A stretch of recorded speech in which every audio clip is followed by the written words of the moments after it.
Well, MCG, it is Australia 1, France 0. A bit of music being played for these fans who are excited. Craig Foster back up in the commentary position.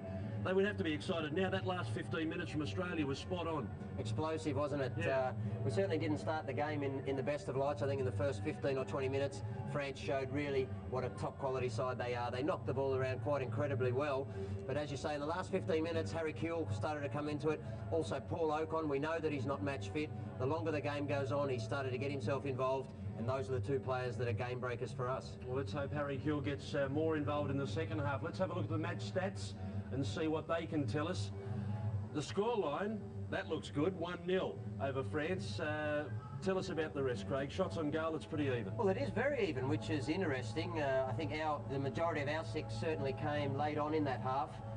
Corners, we have had a number, and as Paul Wade was saying in the first half, our delivery on those corners hasn't been the best. But of course, you know, we scored the goal off what was a lovely delivery. So our set plays are very, very important to us tonight. When we do go forward, we look good when we've got open play. Stan Lazaridis in the last 10 minutes, when he's able to open his legs and go at players, looks very dangerous. And of course, straight after we scored that goal, was a wonderful cross by Stan to Harry Kewell. Unfortunately, on his right foot, we could have been 2-0 up. Well, let's have a look at some of the highlights from the first half. And Australia attacking down the right-hand side here as we roll tape. What do we need to do? What are we doing right?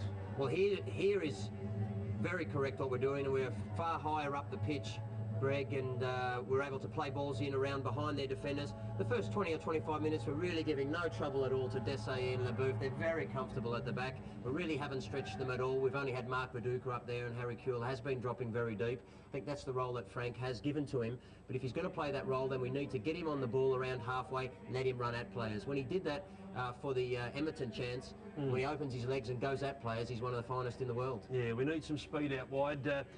Harry Kewell in that first 25 minutes, it seemed like he was trying to see the ball. It wasn't coming to him. And that last 15, when he went looking for it. And once he's dribbling the ball and moving it around, there isn't any stopping him. Yes, well, before that he had the boy in midfield very tight to him. He found space very hard to come by, and of course we were outnumbered in the centre of the park, and it makes it very difficult. But as the game opened up, and in the last 15 or 20 minutes, he was able to find more space for himself, and in particular I think Paul Ocon started to bring himself into the match a lot more. He had to drop very, very deep, almost into defence, to pick up the ball, but we need him on the ball. Even if he drops that deep is fine. I don't think Frank will be concerned by that. Once we get Paul Ocon on the ball, with his passing ability, he can bring Harry into the game. All right, France had a few chances as well. Here's one from Mekalele, this one going over the bar.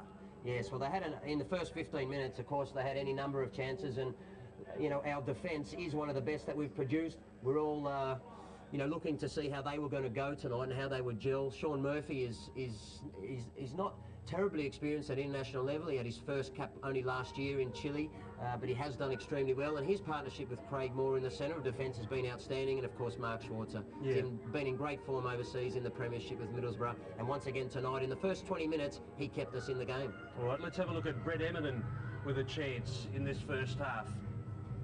Again, there's Harry Kewell, and this is the chance that I talked about earlier. When Harry Kewell gets on the ball and runs at players, that's when he's so dangerous. And I think Brett Emerton was almost surprised, really. I think he felt he may have been a little bit offside there. Certainly Stan Lazaridis was offside, but he wasn't affecting play. And there was certainly a hint of offside, but it was a beautiful ball through, and I think had Mark Viduka been on that chance there, it would have been up 1-0 far, far earlier. You're going to like this highlight. Here's the goal coming up, the corner, and a Craig Moore header. Yes, lovely ball by Stan Lazaridis. Our delivery had been poor up until then, and it was a very, very good reaction header by Craig Moore in the centre of the heart of the French goal there. Certainly shocked them, and I guess shocked the French nation. We know that this game is being telecast live back there also in the morning, so make no mistake, that goal right there has put the world on notice that this Socceroo team are real contenders, and they're here to do the business. All right, they're world champions. They might say, okay, you've got one off us. What's going on in the dressing room now? I'll tell you what, it's hard to say. You know, they're a very cool bunch, aren't they? They come across as very cultured and very cool, but you're 1-0 down to Australia. You've lost against the Socceroos in the Confederations Cup. World champions, Confederations Cup and European champions.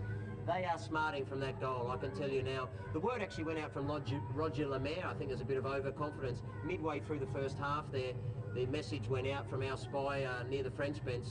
He said, listen guys, to Zidane, the passing's lovely, it all looks very good, but it's time to score now. I think it was a bit tongue-in-cheek, but hopefully he was talking about us, because shortly after we scored. It wasn't long after the Craig Moore header that Harry Kewell could have put us 2-0 up. It was a fantastic passage of play, and Harry went ever so close. Yes, well, straight after you score a goal, it's renowned that, you know, the other team has a very good chance to score, but this was a fantastic chance, and Harry's only just shaved the bar there. But again, it was Stan Lazaridis. He's a major attacking weapon for us, and he is under a little bit of pressure for the first time in his career tonight, Lazar, because we've got Tiato to come back. Suspended tonight, he is Tiato. And there'll be a selection headache there for Frank in the first qualifier Tuesday week. So great to see Stanley getting forward in the latter part of that half. Right at the end of the first half, tempers frayed. It was Kevin Muscat, not very happy, and it could have been, I don't know. I don't even want to know what it could have been. Well, there's nothing wrong with that. It's a great tackle from Craig Moore, and again, the defence has held very, very tight and done it very well. Perez has just run into Moore there, and I don't think there's much in it, but Muskie, he plays in England. He's a very, very tough character, Kevin Muscat. Make no mistake there, and I think Perez has learnt that there today. But again, good discretion from Mikulev. He's showing, you know, a reluctance to pull the cards out, and that's good. When you go for someone's neck, well, you mean business, don't you? Well, Kevin Muscat, if he goes for your neck, then you know you're in deep trouble. Exactly so, right. Well, you know, Muskie, he's backing his teammate up there, and there's, as I say, there's nothing in that. But again, it's good to see that the referee has showed good restraint, because you know, any cards and red cards, certainly red cards here tonight, will count in the first qualifier. All right.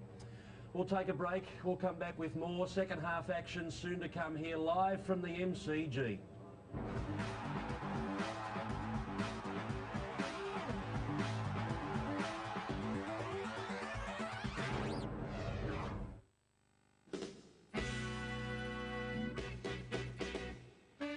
And something again puts him off. Puts him off. Well, that's a cheeky little shot. Oh, give us a smile. Smile. Give us a smile. Thank you. Wonderful. Marvellous. Something again puts him off. My goodness. Did you see that? Thank you. He's one of the greatest directors of our time. He's the man. An innovator who challenged cinematic, political and social conventions. He's fearless. As Stanley wanted to explore every avenue. A visionary who won huge audiences for his work. So much was expected of him. Never wanted to repeat himself. And a perfectionist who demanded as much from those around him as he did of himself. Always said, either you care or you don't. A feature-length presentation with narration by Tom Cruise. The Australian television premiere of Stanley Kubrick, A Life in Pictures. Coming soon to Movie Extra. Oh, Drew, no one makes me feel like you. I just knew you were the man for me. Oh, Drew, there's nothing that can come between us. Oh, Drew! Drew Carey, Tuesdays on O.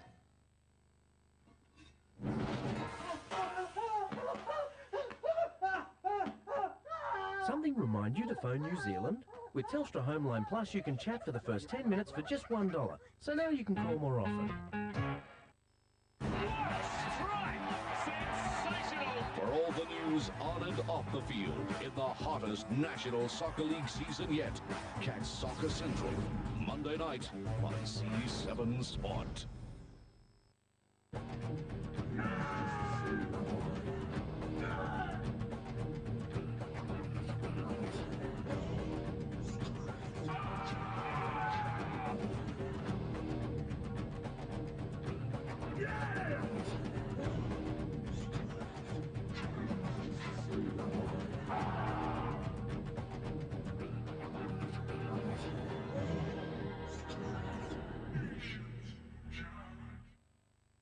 William Regal, Goodwill Ambassador for the WWF.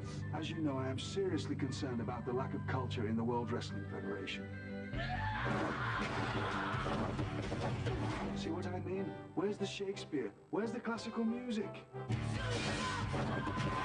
See, these hooligans, they're besmirching the name of the World Wrestling Federation. And I, William Regal, am just the man to bring back some dignity. Superstars, Monday night, C7 Sport.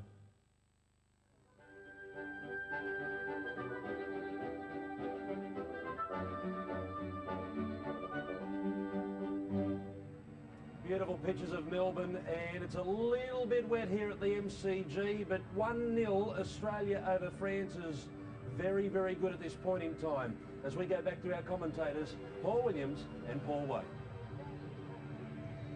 Well, it may be wet, but the hearts are warm. The smiles on the faces of the fans that have braved the conditions to come out tonight, and they're pleased that at half-time it's Australia 1, France 0. The French resistance was broken down just before the break with a headed goal from the set piece by Craig Moore. Interestingly, warming up for France at the half-time break is the midfielder, the attacking midfielder Eric Carrière, and the striker Sylvain Wiltor. There is no doubt that if the scoreline does not change, that Roger Lemaire will make a change of his own, Paul. There's no doubt about that, and if Wiltor does come on, he tormented the Australians the last time they were out there. He was getting the ball left and right. His work rate for a striker is phenomenal. Very much similar to Harry Kewell. He won't stand in the one place at the one time, and he really does need to be closed down. Don't give him the room to run at you, because he will take you on, and successfully. Well, the umbrellas are still required here at the MCG, but we will take another look, a different angle at the goal from Craig Moore, flicked on at the near post. Craig Moore all on his own. I bet he could not believe it when that one came across to him. I think it was Tony Vidmar with the flick on at the front post. France outmaneuvered by that Australian set piece. It was Tony Vidmar. Lazaridis with the corner, Tony Vidmar with the flick on, and Moore with the pleasure of a headed goal against the world champions. Yeah, three big men who got drawn to that near post. Zidane, Vieira, Desailly. You never watch the ball, never get caught ball watching. It's not going to be scored from the cross, it's going to be scored from the man standing in the middle, and nobody was picking him up. Great to see for Craig Moore as well, a player who has had some injury problems in the last year or so. He's put them all behind him now. There are some French fans here, but there are far more Australian fans, as you would expect, braving this incredible night in Melbourne. Incredible in so many ways. And you just imagine, Paul, if Australia can beat France twice in 1 year, I reckon the French Federation will be on the phone straight away for another friendly in Paris within 12 months, and we would gratefully accept that. Yes, St. Denis will light up, and it will be full, because we are, if we get this result, the reverberations around the world, well, I don't know, maybe Roger Lemaire might be questioned about his job. He was the one who's gone right out on a limb to bring them all out here. I think this is the reason why England never played us. Terry Venables said at one stage, why should we play Australia, get beaten by them, humiliate ourselves? If we get beaten by the Brazilians, that's okay, but if we get beaten by a third world nation like Australia, I'm digging my own grave, so that's why I didn't do it. Good on Roger for coming out, though. What about that, man? He's supposed to be happy, but on the same time, he knows how long 45 minutes are when you're playing the #1 team in the world. Yeah, it's about 6.5 hours. Indeed. Yeah. But he's a real thinker about the game. He's a very serious man as well when it comes to his football. But let's just quickly, Paul, touch on the real issue here, and it's not this match, it's the World Cup. This is an indicator for the next two games. If you were a South American team watching this and seeing Australia, what would be going through your mind? That you can keep possession for long periods of time, and if you work the ball round like only South Americans can, and as we've seen from the French today, that it can be done. You just need to be a bit patient, and it will open up, but you better make sure you've got enough people at the back, because the Aussies are pretty resolute, and they'll make sure you pay at the other end with the likes of Aduka and Kewell. So caution on one hand as far as these South Americans go, but the ability to knock the ball around in midfield and create chances at the other end. Well, the message from Frank Farina at half-time, guys, was more of the same. Thank you very much. He says they weathered the storm very well in the first 15 or 20. They expected France to come here, come out fighting, which they did. They took all the heat that they could give, and he says, well done, Mark Schwartz. They kept them in the game. But he said the first 15 minutes of the second half, Paul Wade, is the most important part of this match. He said, no doubt, they're 1-0 behind. They will come out firing in the second half. Yeah, especially in cold weather like this, if you've not warmed up properly for the second 45.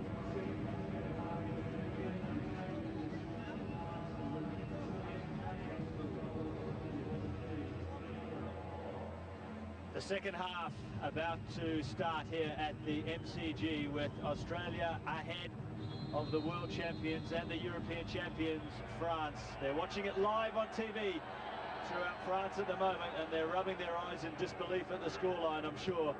But this Australian team has a self-belief that is growing by the minute here.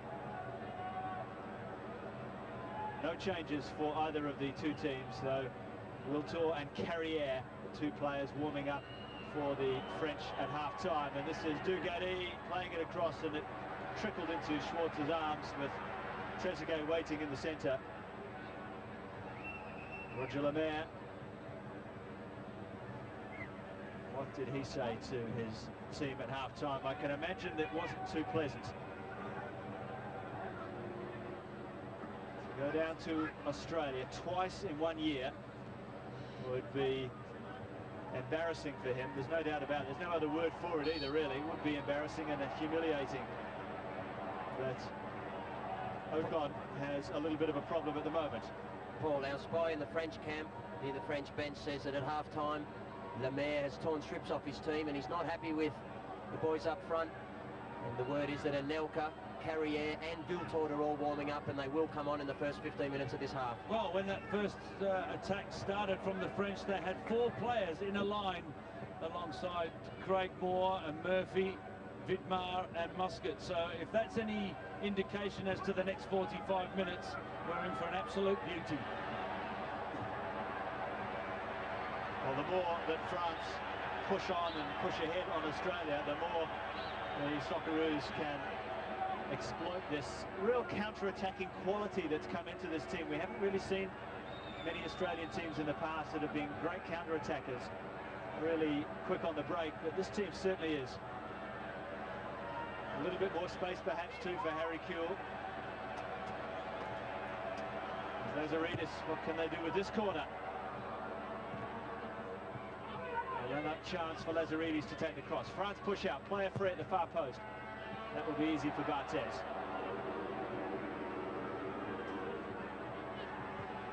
Well, we haven't seen any Barthez magic moments so far.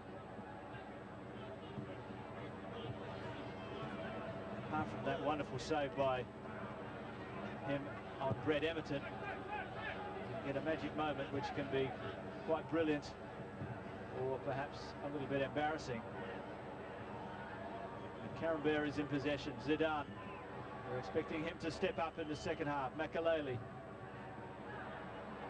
Hamilton tried a little back heel. Didn't come off this time. Quite a few of them have though. Here's Condelar. Perez. Taking on Muscat.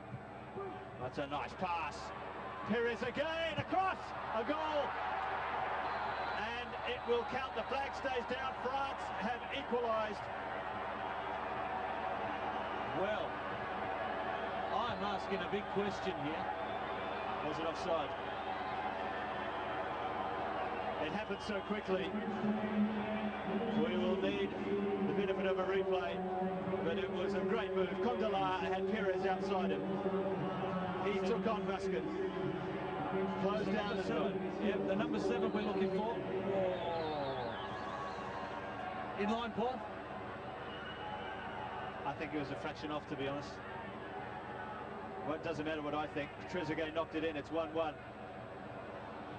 Very close, though. Very, very close. Flags up. No such luck for Australia at the other end. Well, Craig Foster, you mentioned about the first 15 minutes and how important they were, and that's a perfect response from France. Yes, very much so, and it's an absolute nightmare for Frank Farina. It's what he certainly would have drilled into his players at half-time. just that scenario not to let it happen. But it was wonderful passing from the French team, in particular from Perez, the ball into the box. But this is precisely, Paul, the reason why we had to have this game. Frank Farino, I think now, will really see what this team is made of. Yeah, I haven't been totally happy with the fullbacks. I think they haven't got involved going forward enough. They haven't helped out the midfielders enough, and maybe that's why they weren't quick enough to stop that ball going in. Skoko, Scott, Lazaridis and Viduka. Mark Viduka going in on goal. Played it across. Just a little bit too far for Harry Kewell. Kewell with the cross himself. Viduka's underneath it. Just the bounce didn't go his way. And Mark Viduka got behind the defence there. Looked for Harry Kewell at the other side, and the moment was lost in a fraction of a second. The game has certainly opened up a bit compared to the first half, and Zidane at the heart of so much of the good things from France. Makaleli.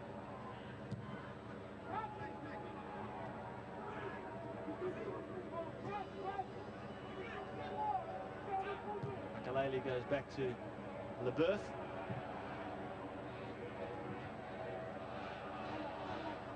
Space here. Perez, Trezeguet, Vieira, Ocon, working hard to organise the shape of his team in midfield. Zidane. Muscat trying to get there. Zidane with a bigger body.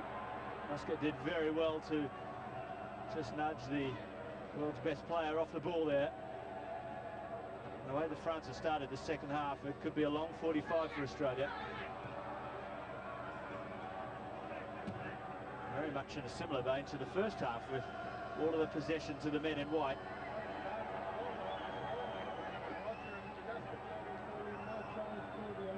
Australia will find out who their World Cup opponent will be on Thursday morning, Australian time. It could be Brazil. It's more than likely going to be Uruguay. And Colombia are also in with a shout as well, though they do need certain results to go their way.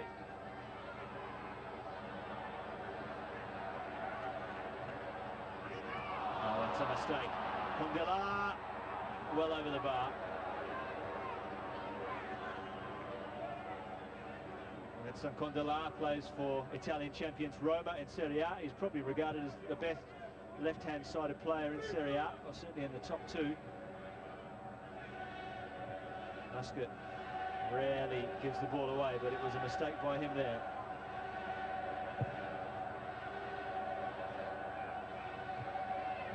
Well, either team can use 6 substitutes in this game. Fairly liberal use. And we can expect moves to be made soon, particularly from France, as Kewell couldn't get past Desailly, who timed his tackle. Marcel Desailly, rock solid in the heart of the French defence.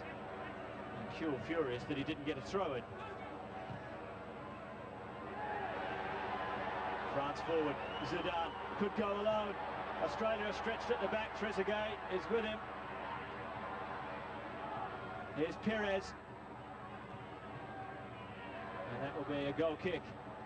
It's a more open game in this half, Paul. It certainly is. That was a great run by Trezeguet. He had played no part in it, but he dragged about 3 green shirts along with him. It just opened the space for Zidane to run into.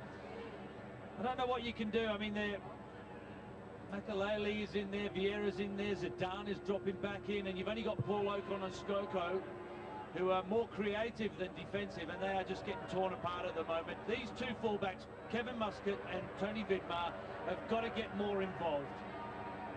Whether they can help Emerton and Lazaridis out and push them further forward, I'm not quite sure, but they've got to find some way of getting involved in this game.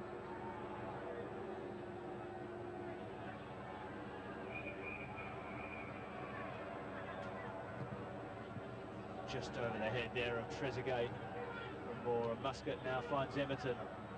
Haven't haven't seen him run at opponents too often today, Everton. Hasn't had too many chances. Ball given away by Desai. Now Everton turns and faces up. Muscat. Everton wants it again. There's the space. Well, Condola, no slouch either. The ball somehow stayed in there. And it's going to be a free kick. It's still Australia 1, France 1.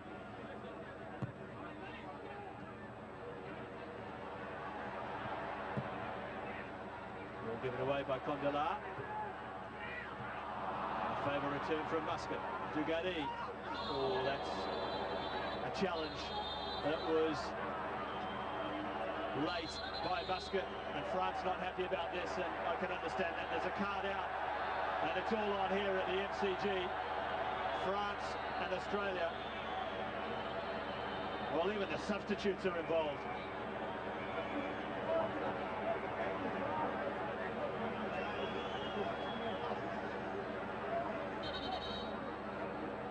Well, Roger Lemaire is talking to some Australian players. Graham Arnold is holding back Patrick Vieira.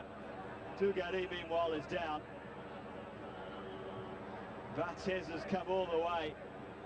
Everyone involved there, substitutes as well as players, and the final outcome, and it has to be a yellow card for Kevin Muscat.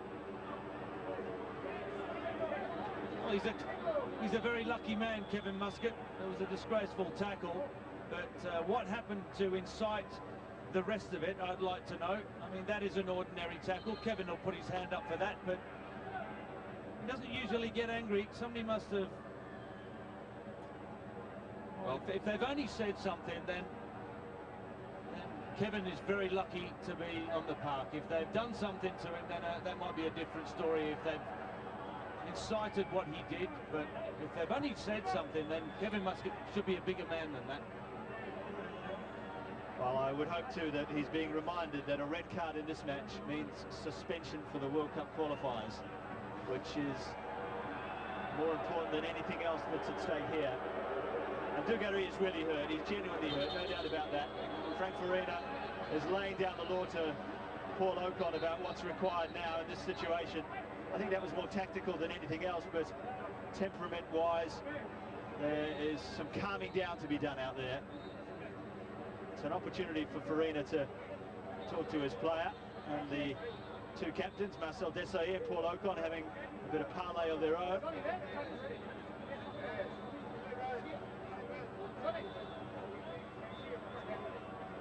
Looks like they're going to take... The two coaches also exchanging a couple of words. So what will the response be? I wonder if they're taking Kevin Muscat off. It's not a bad move from Frank Farina if they do. The last thing they need is him hurt. Yeah, it looks like that's the case. Well, it's John Aloisi who's going on in his place. And that's a very smart move by Frank Farina. Very much so. There's a bigger picture to think of here. Muscat will play no further part in the game, but there will have to be a reshuffle. And I think you'll find that Stan Lazaridis drops back to left fullback, and Tony Vidmar switches over to right fullback as the screws are tightened in the game for France. The stakes go up. So interesting. Here we go, Wadey. Harry Kewell's at left half. Lazaridis behind him at left fullback. That's the way we thought we'd start from the word go, with Kewell in that position. Well, if he can take on Carabao, and I'm sure he can, there just might be some quality crosses to get Mark Viduka involved in this game, and John Aloisi's not a bad marksman either. He's been in terrific form for Osasuna. Scored a quite brilliant goal just a week ago against Deportivo La Coruña. He opened up the whole defence all on his own. He's very skillful, he's got a good thinking brain. Let's hope it's the end of the aggression in the game. When I say that, I mean aggression that's unnecessary.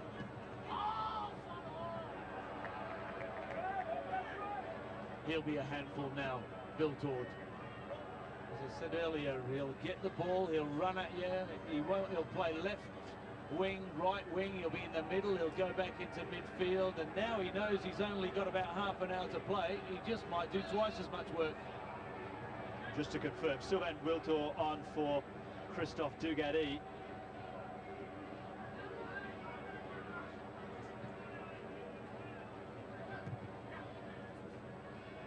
Zidane trying to clip it inside Ocon, and Ocon turned quickly to his credit. It's an Australian throw. We have had just about 15 minutes of the second half. It's all square at the MCG. Australia trying to turn the French Peacocks into feather dusters with another embarrassing defeat.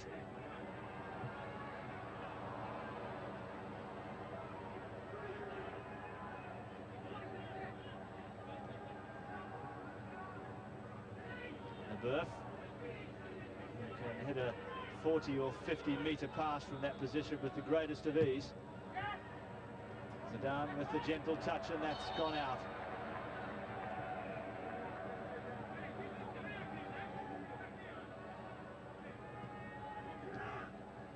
So it's Viduka and Aloisi up front for Australia. Kuehl on the left of midfield. Great touch by Emerton. How many back heels has he done today, Brett Emerton? That must be 4 or 5. Viduka. Desai comes forward. Zidane can't get there. Goodman plays it forward early, and Emerton tries to just whip it on quickly to Aloisi. Zidane has a player going outside him. It's a decoy run. Emerton back, helping out. Schwarzer set away. Emerton went back to the goalkeeper. Pires. Wiltor, great control. Wiltor! Craig Moore, important interception that. Wiltor adds a real bit of zip to the French forward line. He's lightning fast.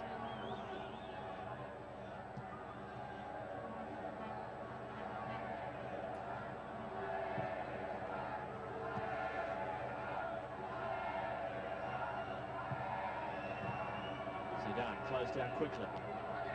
He manages to keep the ball. Australia win it back now with Craig Moore, and that's calm play from him.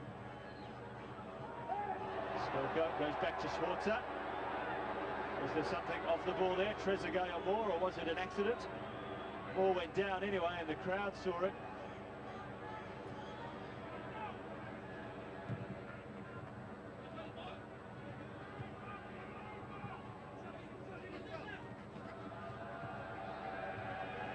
That's a French throw-in. They've lost to Spain this year, they've lost to Chile this year. And they have lost to Australia this year. And Frank Farina is furious about something. But only one team has kept them scoreless this year, and that's Australia.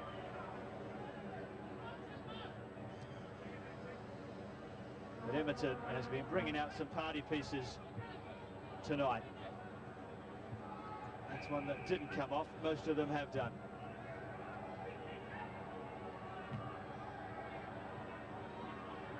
So space now for Lazaridis. Kuehl got there first. Great play by Harry Kuehl. Two waiting in the centre.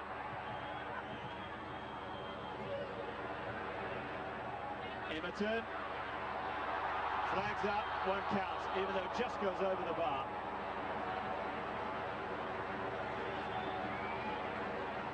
Well, Paul, we've talked about Mark Viduka and Harry Kuehl returning back to the team, and clearly offside there.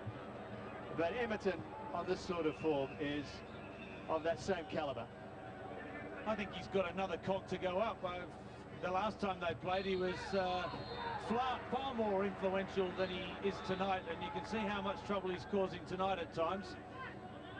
I think he's been a little bit restricted on this right-hand side. Whether Tony Wittmer hasn't pushed on and given him that cover to push him on, I'm not quite sure.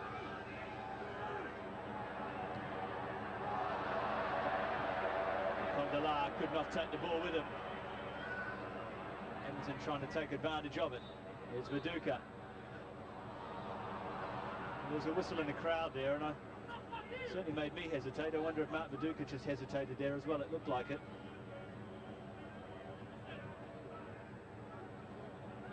France, a nation that have dismissed many opponents, quality opponents, with just a Gallic shrug of the shoulders, making it look very easy indeed. They've beaten Portugal 4-0. They beat Japan and Korea both by 5-0. They beat Mexico 4-0. This is all results this year. It's the greatest of ease. And Schwarzer will come out and gather that cross with the greatest of ease.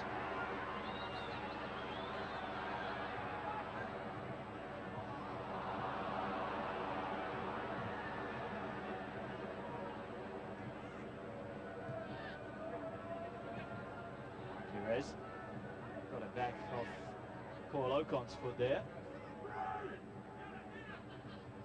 Vieira bringing in Leboeuf. Space on the right-hand side, a lot of it as well for Sylvain Wiltord. Cutting inside, skips past a couple. Zidane, Wiltord flags up for offside. It won't count. Australia 1, France 1.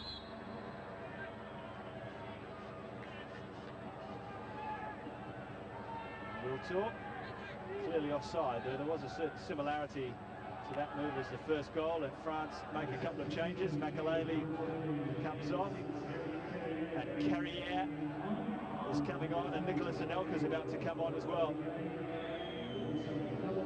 for David Trezeguet.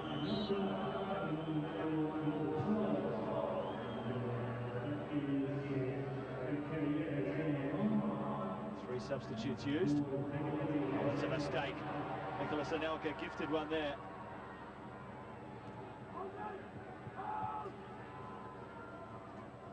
So it's Anelka and Wiltord in attack for France. Eric Carrière is a very attacking-minded midfielder playing alongside Zidane just behind the front two. There is Carrière. Plays for Lyon in France.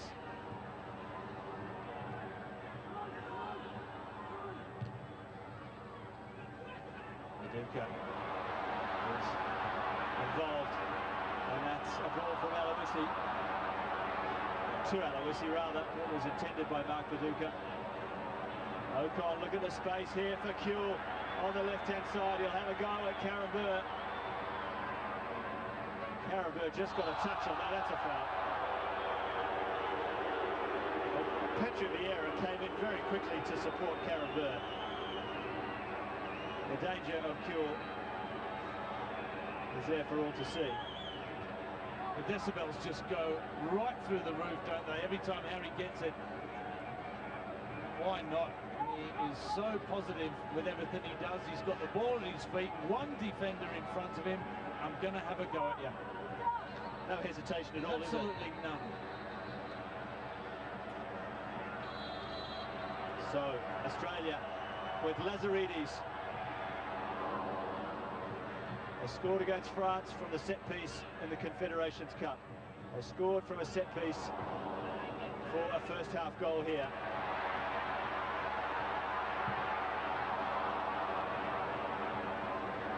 Throw into the Socceroos.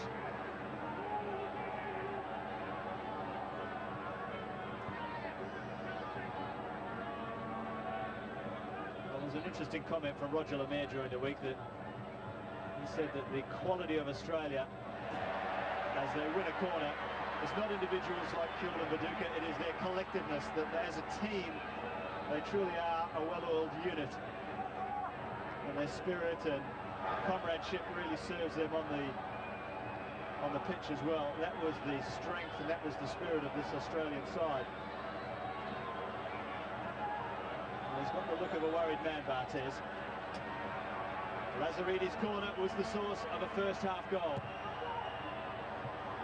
Oh, good hits. Loose ball! Well, it was more at the end of it again. Well, play goes on, no foul.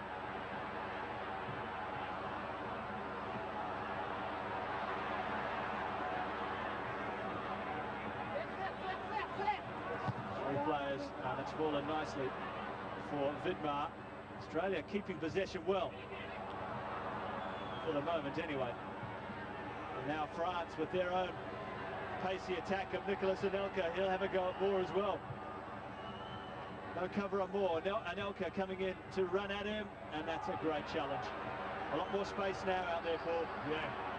This is when you've got to ask yourselves the questions. This is when you're getting tired and the game's played at 100 mile an hour. And mistakes are made.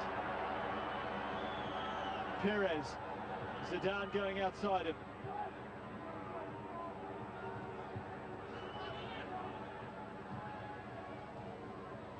Wiltor as Carrier gets involved. France trying to spread Australia thin at the back.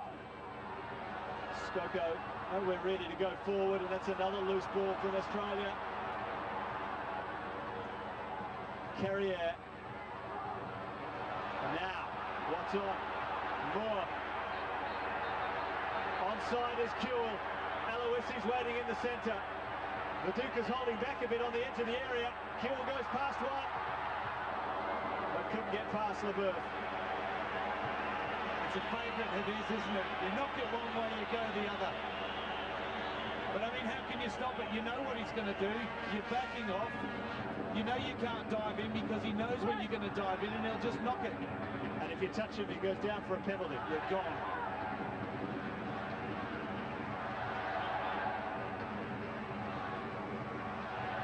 Nice play.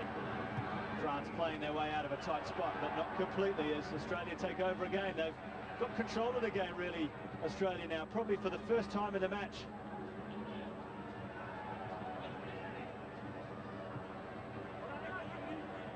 "19 minutes remaining at the MCG.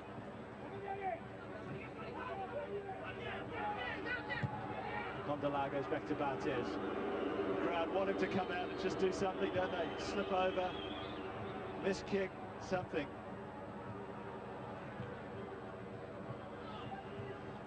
Wiltor. Carrier is joining in every attack. He's virtually a third attacker. Zidane waiting on the edge of the area.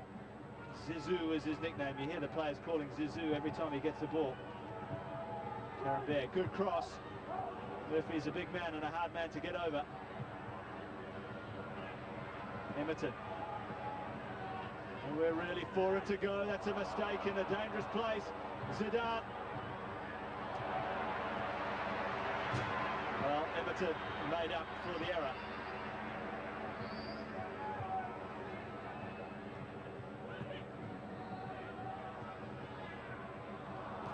A little bit of generosity coming into the Australian game to the French, and that's one thing France don't need, is any help anywhere. A loose ball! Must tackle there, won by Skoko. That was absolutely vital, and that's well wide in the end. But Skoko there saw a French goal or a tackle to him, and he made it his. Yeah, they've showed great commitment in that final third. They've won everything, but unfortunately they put themselves in a bad position. There's a good header there, but he won the tackle, and then, well, we've seen that sort of shot go in the Confederations Cup. Thank goodness it didn't this time. Marco Bresciano, another Melbourne boy, is coming on for Josip Skoko, who's not too far from here, Geelong. For Bresciano, who is making a big impact for Empoli in Serie B, which is the second division of Italian football. Comes on, he's just his 6th appearance for Australia. So he's a young man. He walks out onto the pitch in his hometown alongside Zinedine Zidane.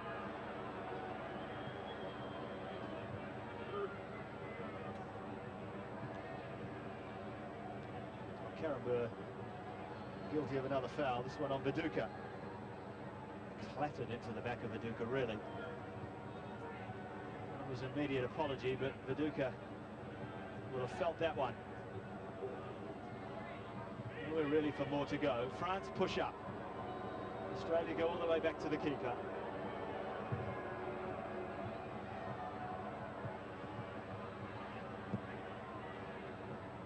Bresciano Oh, that's a poor ball. It could be a costly one. Look at the pace on Anelka. Whips in the shot. Well, Nicholas Anelka is a top-quality striker, no doubt about that. He replaced Thierry Henry in this French squad after the Arsenal man pulled out. Anelka, a former Arsenal man, of course. Had a year in Spain at Real Madrid, and now he's in Paris, his hometown for Paris Saint-Germain. Wiltor running at the defence. That would be an easy one to cut out, and there's time here for Everton. Craig Foster's down on the sideline. Craig, are they getting tired? These Aussie boys, they seem to be giving possession away in that defensive third. I think thankfully, Wadey, there's some mistakes creeping in on both sides, because Francis had some great possession outside our box, and I think in the second half here, Zidane's been below his best. Some of his defence-splitting passes that we know he's capable of haven't been finding their mark, and let's just hope that it stays that way. But I think they are. Some of our boys are certainly getting tired, but I just wonder how long Paul Ocon can go on, and one of the benefits out of this game has been for our skipper to get a top-class, world-class opposition match before we go into Tuesday week's big qualifier. Oh, it's a great pass. Carrière, Karambert, extra man out wide. Danger here for Australia. That is well wide. Australia 1, France 1. Some sad news down on the bench here, guys, from the French dressing room. The team doctor has sent the message over to us that he believes Dugarry has done his ligaments in his knee, and they believe that he may need a knee reconstruction. So some very bad luck there. I think there was no intent in the tackle from Kevin Muscat, but the way he went down, it did look quite horrid. So he's fallen awkwardly, and by all accounts has done his knee. Well, that is a shame, and any complaints that club managers had about players coming back for friendly games in the middle of the season, and that can be well and truly loudly heard after that comment, Craig. It will further add fuel to their particular argument that these games shouldn't take place.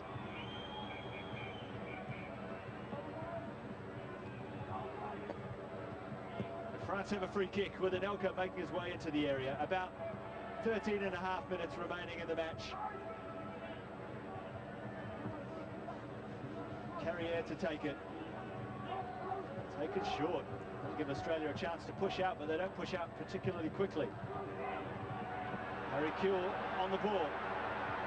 Carrière chasing hard. Kewell skips inside. Karambert, he's got a lucky break there. Kewell, now there's a player coming back, and that will be a foul. Kewell didn't see him coming. Leboeuf.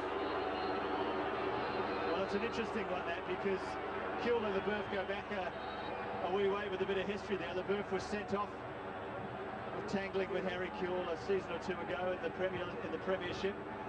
Not too much in that tackle though, Paul. Well, completely missed it, didn't he? With the view of a different angle, I changed my comment.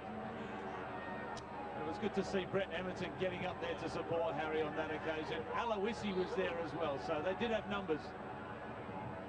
That's a really free kick.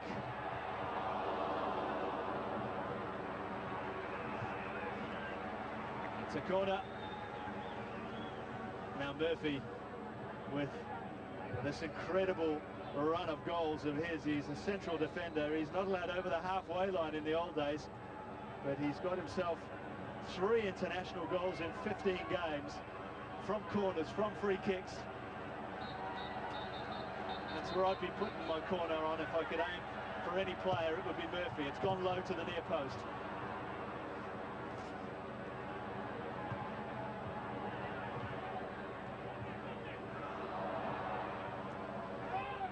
Well played, Tony Vidmar.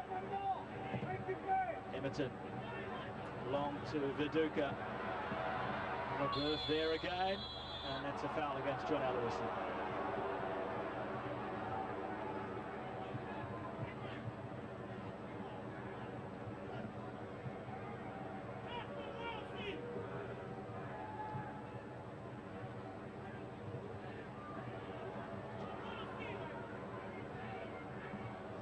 Carrière back to Anelka. Which way will the decision go? It's gone Australia's way. He's done a terrific job tonight, Craig Moore. Nobody has beaten him for pace. He's won everything in the air. He has improved so much. Being at Rangers, he's a tough character, no nonsense. Looks after his goalkeepers. If I was a goalkeeper, I'd certainly want Craig Moore standing in front of me, making sure the opposition went nowhere near. But he's hobbling quite badly after that challenge, and he has had some knee problems earlier this year, so we'll keep a close eye on Moore and see how he goes. You saw the pain on his face, and the flag's up for offside.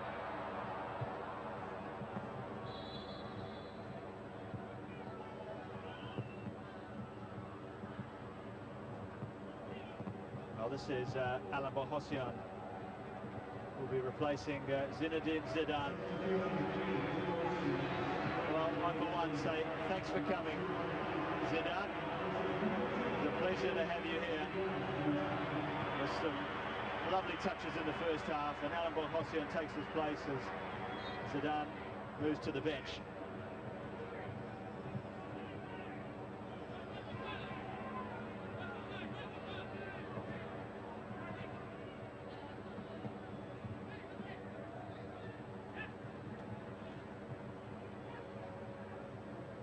Vieira going short to pick up the ball. Extra responsibility on him and Perez now.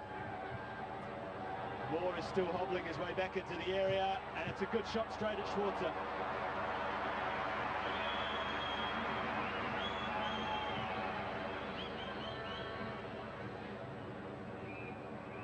Well, it's interesting. Steve Horvath's now warming up for Australia because of Moore. I'm sure it's because of Moore limping away. That knee problem. Moore just glanced to the bench there while we're watching Harry Kewell take a throw, and Horvath will be on any second. Now, let's hope it's nothing serious. As Viduka goes down. Sean Murphy has signalled to the bench, Paul, that another 5 minutes and Craig Moore must come off. But I agree with Paul Wade. He's had a wonderful game, and so Sean Murphy. I think the greatest compliment that you can give him, Wadey, is that David Trezeguet, rated one of the finest strikers in the world, along with Viltord and now Nicholas Anelka, really have not had the best of games, and they've made some of the world's greatest defenders look very, very ordinary in their time. Here, here.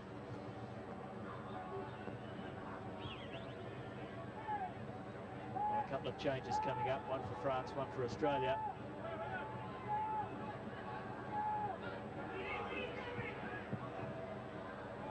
Condela.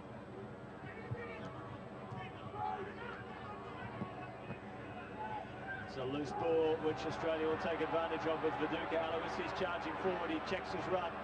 Viduka's got Harry Kewell outside him.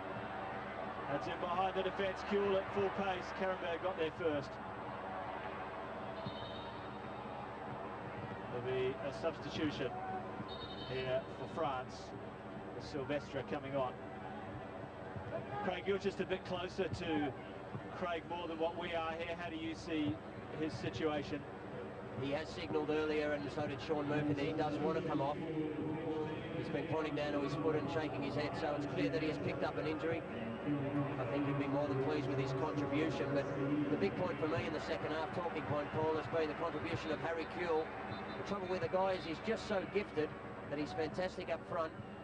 He's done very, very well from the left midfield side in the last 15 or 20 minutes. But I just wonder whether Frank Farina will think that we're missing something coming through the centre of the park, because in the last 15 or 20 minutes of the first half, he was outstanding.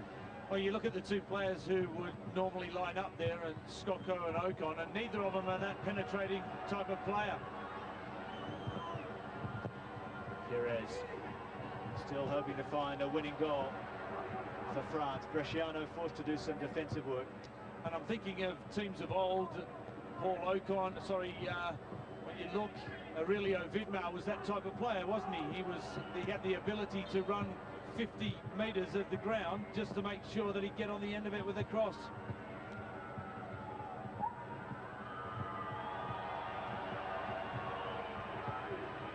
Well, I think the point for the Socceroos, Wadey, is this, that Harry Kewell in the first half looked our most likely to score. And I don't think that's really changed, so he's not going to be able to achieve that from the left midfield position. So, you know, you've got to ask yourself, well, is he better served for the team playing in behind these two strikers? I've no doubt that someone will ask Frank Farina that at some stage in the next week. It's a great point you make, though, Craig. I must say, I'm a little bit surprised about how long it's taking to get Horvath on.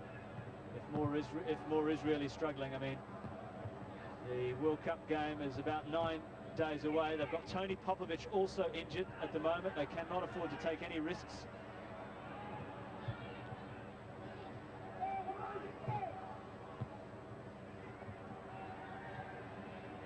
Kuhl coming inside. Lazaridis prefers to come from those deeper positions anyway. It might suit him better. That's an Australian free kick. Worth giving it away. Always a little bit of expectation when Australia get a free kick. Murphy, the man to go forward again. Clear push in the back by Leboeuf on Viduka. Murphy's at the back post. Emerton's in there, he's very tall. Viduka has got height. Aloisi strong in the air. It's a good looking picture for Australia. Oh, it's almost a better looking picture from them with the V-bomber coming in there. Just over the bar. It's still 1-1 with 5 to go.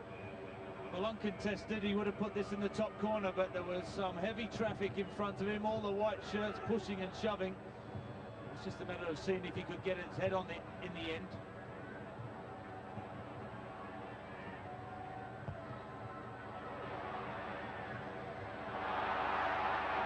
Kuhl now into the area. Kuhl across.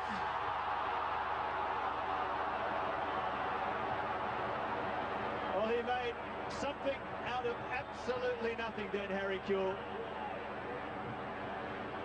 And Australia almost stole a late winner. They've still got to be on their guard at the other end, though. Will Tour, that's a foul by Bresciano. It'll be a yellow. It had to be a yellow, Paul, but a bit of a professional foul from Marco, just slowing down the play with Wiltord on the run going forward. But many non-soccer fans in the country, Paul, will ask, why is Harry Kuhl rated at 40, 50 million Australian dollars? And you saw the reason there. Can I remind you that he just made Christian Karembeu and Frank Leboeuf, two of the world's greatest defenders, look very, very ordinary indeed. He is a very special player.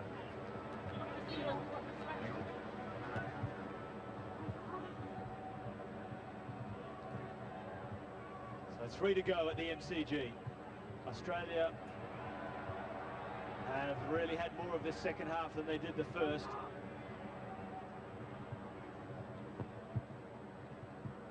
Perez touches on, and that's a free kick to France. Bresciano giving away a couple in a short space of time.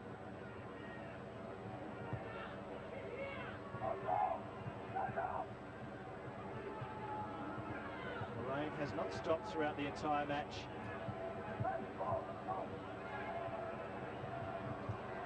Perez has 7 white shirts in attacking positions to aim for. Oh, there's a chance for France here, blocked. Now, Barthez a mile out of his goal. Kuhl waiting for some support. Kuhl gets past Karembeu, who got a touch in there. He did very well, the French defender. That was a crucial touch from him. Barthez was off screen, so you couldn't see it, but close to the edge of the centre circle in support of his team. Backpedaling rapidly when he saw Harry Kuhl with the ball.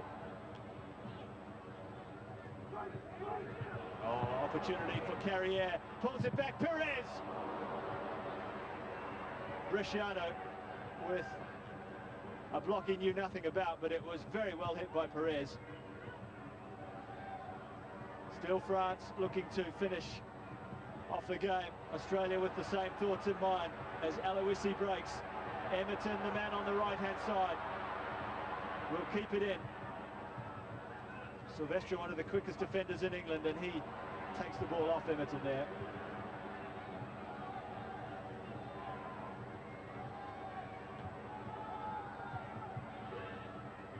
Carrière, lovely touch. Loose header. Wiltor. Anelka, nowhere really for him to go. Wiltor with the cross. France really lining up at the back post to try and find something. We're in the last minute of the game. And a little moment of pressure. And a little nod from Frank Farina. As if to say well done for hanging in there.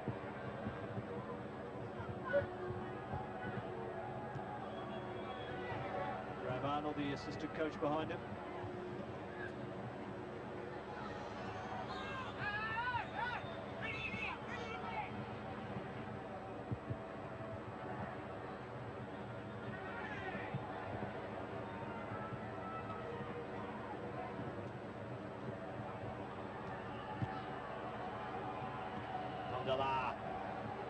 The last charge from France. The flag stays down. He's not offside. Carrier's made a big difference since coming on as a sub. A really lively player. He's the current French Footballer of the Year. Oh, close to a handball there by Murphy. Everton is patient with his defending. There's an Australian player down. He's just going to knock it out. And it's Craig Moore again. Well, this time perhaps he's got to come off. Not sure whether it was the same part of the body. It looks like he's holding his stomach, but he's still got that hobble about him. There, well, that's what the problem was, the studs in the stomach by Perez. Well, they won't be exchanging shirts after the game.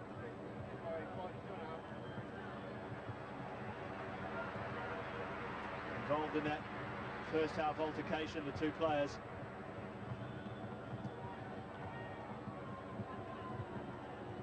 We've had almost a minute of time added on here. Craig Moore with that glint in his eye of noting the number 7 of Robert Perez. Is there to be a late winner in the Socceroos match up against the world champs? Anelka, good pace. A loose ball, Vieira!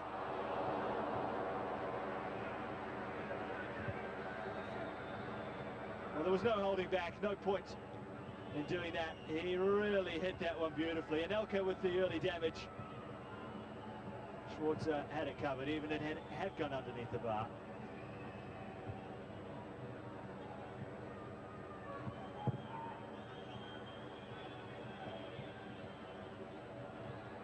Neither of these two sides have had a draw so far this season.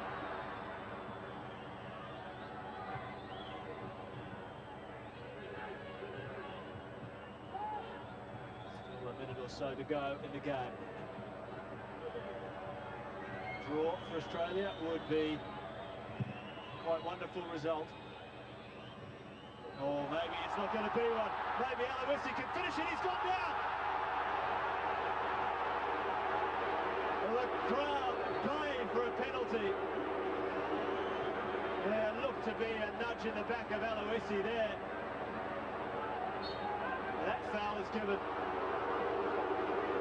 And Frank Farina's furious, and you can't blame him.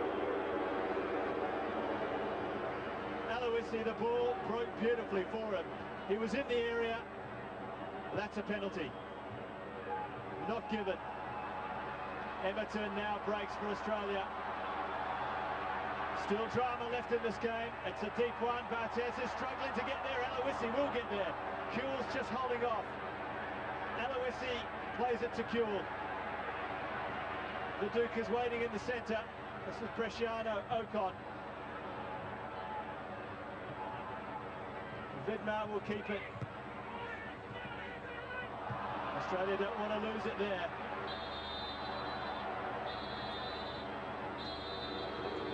Full time at the MCG, but the one thought in all of the Australian fans' mind is the penalty incident at the game when Aloisi clearly went down under the challenge from Silvestre. It wasn't given, and the end result is the points shared here with Moore, a first half goal for Australia. Trezeguet an equaliser for France in the second half. Kevin Muscat was taken off by Frank Farina in the second half in an ugly incident with Dugarry, but Australia's stocks continue to rise. They have held the world champions. Australia 1, France 1.